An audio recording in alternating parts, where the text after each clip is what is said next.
Olá, sou Patrícia Furtado e sou autora da série de livros infanto-juvenis da Bruxa Matilde. E agora, acabou de sair o segundo livro, que é Matilde e o Retrato Amaldiçoado.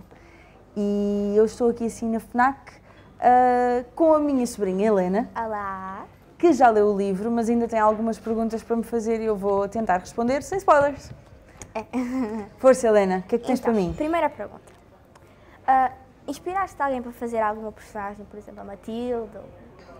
Sim, inspirei-me em quase... Todas as personagens são inspiradas em alguém, às vezes mais do que uma pessoa, mas são sempre inspiradas em alguém porque é mais fácil ter essa noção. E então, a Matilde, por exemplo, é inspirada nas únicas duas miúdas de 10 anos que eu conheço bem, que és tu e que fui eu. Então é assim uma espécie de mistura das duas. Só que é mais fixe, eu acho que tentei pôr um bocadinho menos dos meus defeitos e espero que tu sejas mais como a Matilde do que como eu, porque a Matilde não hesita, a Matilde sabe o que é que quer e tem muito mais pinta do que eu alguma vez tive e tem cabelo cor-de-rosa que eu gostava de ter. Também eu. Pronto.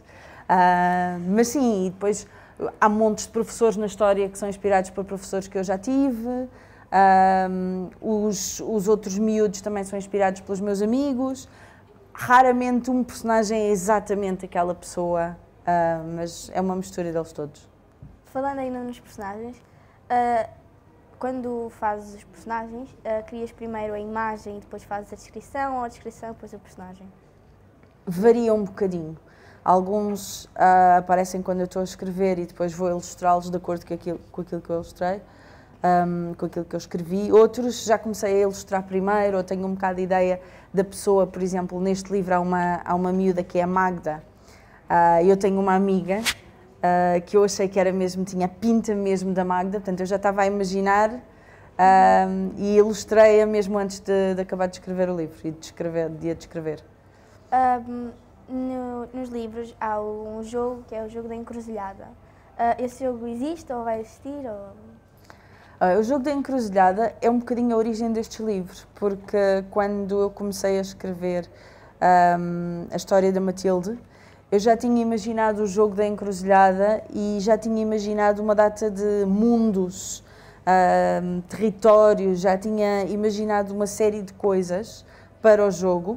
E então fui buscar esse universo, e então como fui buscar esse universo para a Matilde, achei que era giro eles também jogarem esse jogo, ser um bocadinho como aqueles jogos de cartas que são muito populares entre os miúdos de Torres Altas, que é a cidade onde mora a Matilde. E quanto, agora falando ainda nos personagens e assim, como é que crias os nomes e os lugares e inventas essas coisas todas? Essa é a parte mais divertida. Os nomes eu acho que faz parte um bocadinho da descrição dos personagens. Aliás, eu acho que o criar os personagens escreve o livro quase todo, porque quando tu imaginas um personagem e pensas como é que ele é psicologicamente e fisicamente e conheces bem aquele personagem, quando estás a escrever é um bocado só perguntar o que é que ele faria ou o que é que ele diria e parece que se escreve sozinho. Então os nomes eu acho importantes. Então, a nível de nomes próprios vou muito a blogs, daqueles blogs que existem para influenciar os pais a escolher um nome. Então listas e listas e listas de nomes e vou escolher nomes que se adequem. E depois, para os apelidos, é a parte mais divertida. Olha, posso ir à Wikipédia ver listas de aves, descobri, por exemplo, a Matilde, é Matilde Rita Pato Fusco. Foi assim, andei à procura em listas de aves e descobri que existia um pato que era o Pato Fusco e eu achei um nome espetacular. E tento evitar assim nomes que sejam verdadeiros, embora exista certamente muitos que estão repetidos. Por exemplo, a professora de História, que é uma pessoa muito aborrecida, é a Branca Branco. Claro, Branca é um apelido completamente comum, mas também tento inventar apelidos que não sejam tão comuns. Há uma personagem que é a Raquel Lacrau, ela é assim um bocadinho mais irritante, portanto, Lacrau é um bicho assim mais picante, mais perigoso. Tento arranjar assim nomes que tenham um bocado a ver com os personagens, com as personalidades também. Ok. Quando começaste a escrever, mais ou menos já sabes o que é que vai acontecer no final? Ou já tens tudo planeado, e sabes? Epá, não. Tenho uma ideia do que é que eu quero que aconteça para os personagens irem andando nessa direção. Só que depois estou sempre a ser surpreendida por aquilo que acontece quando eu estou a escrever. E que é um bocado, às vezes, consequência lógica daquilo que se está a passar. E então, às vezes, mudo o final. Desde que eu começo, eu sei mais ou menos o que é que eu quero que aconteça. E tenho mais ou menos uma ideia. E fico logo à procura do fim. Pensar o que é que vai acontecer quando isto acabar. Estou sempre a pensar nisso. Mas depois, o caminho todo até lá vai acontecendo e à medida que os personagens de repente dizem coisas ou naquele momento eu digo isto agora podia acontecer assim e a coisa vira para o outro lado e pronto, não está nada absolutamente planeado e certinho. Ok. Agora uma parte que eu gosto muito, que é comida. Nas comidas dos livros, é inspirada tipo alguma comida verdadeira ou é só mesmo inventado? Tipo? É uma mistura. A ideia, sobretudo das comidas do lado das bruxas, é serem um bocadinho mais exóticas e mais malucas. Mas eu tento inventar depois receitas que se apliquem um bocado, que sejam parecidas e que sejam, por exemplo, ela aí come umas, acho que é no primeiro, que ela tem umas broas de grilo crocante. Pronto. E então eu depois fui logo cozinhar umas broas e pensei o que é que podia substituir o grilo crocante e descobri nozes picantes que são assim saladiças e então eu inventei uma receita baseada nisso. Mas não, invento primeiro os nomes das receitas só para serem engraçados, porque na realidade ninguém vai ter que as comer, portanto posso inventar só pozinhos de asa de borboleta e coisas desse género. Mas é importante haver comida, eu acho que é importante no livro ter comida, ter cheiros, ter sons, não ser uma coisa só daquilo que se passa num só sentido, não ser só tudo visual, porque eu tenho tendência a ser muito visual, porque eu sou ilustradora e então consigo visualizar as coisas todas, mas tento fazer aquilo que não podemos fazer na ilustração, que é pôr cheiros, pôr sons, pôr sabores, pronto. Então, os personagens, eventualmente, há situações em que eles estão a comer e que eu gosto de escrever a comida. E depois logo verei se invento uma receita para elas ou não. Agora uma coisa. Tu escreves o livro, Sim. certo? E fazes a ilustração. Sim. Qual é que é a parte mais difícil? É a ilustração que é mais difícil. A ilustração normalmente até aqui tem sido o que eu sempre fiz. Este é o meu primeiro, este é o segundo livro. Escrito por mim, assim, grande, e a ilustração é o que eu faço desde sempre. Só que a ilustração é difícil, é mais limitado, e se nós formos a ver, nós todos os dias praticamos muito mais o falar, brincamos muito mais vezes com palavras, as palavras estão muito mais presentes. Então, quando eu chego ao livro e começo a escrever, é muito mais fácil do que a ilustração. A ilustração é mais limitada, lá está, não podes ilustrar os cheiros, não podes ilustrar certas coisas e depois podes brincar mais com as palavras, mas a ilustração, depois depende muito do estilo da ilustração, mas há outra coisa que a ilustração precisa, que é de ser consistente. Cada vez que eu desenho a Matilde, ela tem que estar sempre igual e eu sou um bocado distraída. E parece que essa consistência dos personagens é mais fácil de fazer a escrever, fazê-la sempre falar. Mesmo assim, também é um desafio quando se está a escrever. Eu imagino que ela gosta de falar com palavras caras, mas às vezes acaba por me esquecer de usar palavras caras quando ela está a falar. E lá está, é a história da consistência. Isso a desenhar é ainda mais importante e, portanto, às vezes falha um pormenor ou outro que eu me irrito muito porque eu sou distraída. Ok, agora, falando no meu personagem favorito de todos, que é o Furaleão. Sim. Porquê Furaleão? Olha, pensei um bocado, tipo... As histórias de bruxas, normalmente as bruxas têm sempre um bicho, que não é bem um animal de estimação, e eu nunca me refiro a ele como um animal de estimação, normalmente chama-se um familiar, pronto. E há montes de bichos possíveis, há gatos, que são os companheiros óbvios das bruxas, mas há outro tipo de bichos. E eu queria um bicho que fosse original, e normalmente para arranjar uma coisa original o melhor é misturar duas coisas. Então, até foi a editora, a Diana, que me tinha sugerido uma lontra, que eu adoro, mas as lontras são animais aquáticos e não dá assim muito jeito andar com uma lontra atrás. Então lembrei-me de um furão e, como era um furão mágico, lembrei-me que ele podia mudar a cor do pelo e assim transformar-se em invisível, que dá muito jeito para a história. Então daí nasceu o Furaleão. Tipo, é uma coisa que dá jeito. Ele tem dois poderes mágicos específicos, que é, ele pode mudar a cor, como tu sabes, e tem outro que é uma gargalhada contagiosa. E então quando o Furaleão se ri, toda a gente se sente obrigada a rir. E achei que, pronto, às vezes um bocadinho de humor para salvar as situações É bom. também ajuda, e então foi daí que veio o Furaleão.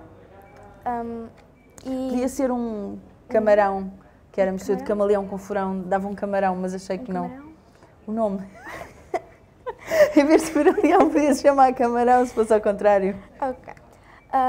Agora, tens algum escritor ou assim que te influencie para a escrita? Claro. Obviamente que sou fã da J.K. Rowling, mas muito antes disso da Enid Blyton, porque lia. Então, ou seja, todas as influências que a J.K. Rowling também teve, o Tolkien e Enid Blyton e mais uma série de coisas, obviamente que eu também lia imenso isso quando era miúda, e por isso é que sempre gostei deste tipo de histórias. E claro que devorei os Harry Potters todos. Depois há também um autor muito bom, que é o Philip Pullman, que também tem assim uns mundos fantásticos e cria uns mundos muito, muito fora. E outro autor que não é um autor infanto-juvenil, que é o Jasper Fforde, que também tem uma enorme criatividade a nível de criar mundos diferentes, com regras diferentes, e que eu gosto muito dos livros dele. E depois, obviamente, que me inspirei sempre também nos autores portugueses que eu li em miúda, especialmente a minha grande heroína, que é Alice Vieira, que eu adoro e que tem uma maneira de escrever absolutamente maravilhosa. Eu ainda cada vez que leio Rosa, Minha Irmã Rosa, eu ainda choro. Que ela consegue pôr um realismo nos personagens e uma sensibilidade nos personagens que eu gostava de alguma vez conseguir escrever assim. O que é que usas para escrever e para ilustrar também? Normalmente, já não escrevo muito à mão. Eu antes escrevia muitos diários e não sei o quê. Escrevo tudo no iPad e desenho tudo no iPad, e por isso posso estar em qualquer sítio. Mas normalmente é parvo porque estou mesmo em frente ao meu computador.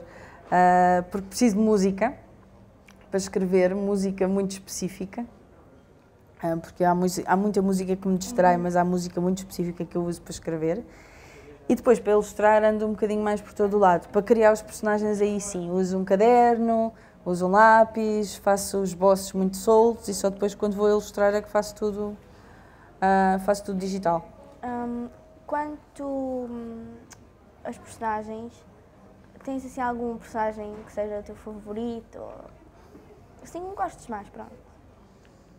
Personagens favoritos? É um bocado difícil porque eles são todos... mas neste livro aparece um personagem novo que eu gosto muito, que eu até te posso contar como é que inventei. É um personagem chamado Max Stratos, que é o professor de Fisicoquímica. E que foi assim, eu estava com o Pedro, com o teu tio, no carro, parados, e atravessou um senhor com um cabelo branco e muito grande. E o Pedro comentou que aquilo parecia que ele ia com a cabeça nas nuvens. E eu disse assim, isso é uma ideia espetacular para um personagem. Então depois criei um personagem que era muito distraído, que também é um bocado da minha personalidade. Um personagem muito, muito distraído, querido dos alunos, mas um bocado desastrado também, e que tem uma alcunha, porque os professores têm muitas vezes alcunhas, e ele é o cabeça nas nuvens. E chama-se Max Stratos por causa disso. É um homem alto, portanto, assim, tem muito carismático, portanto, Max, assim, um grande...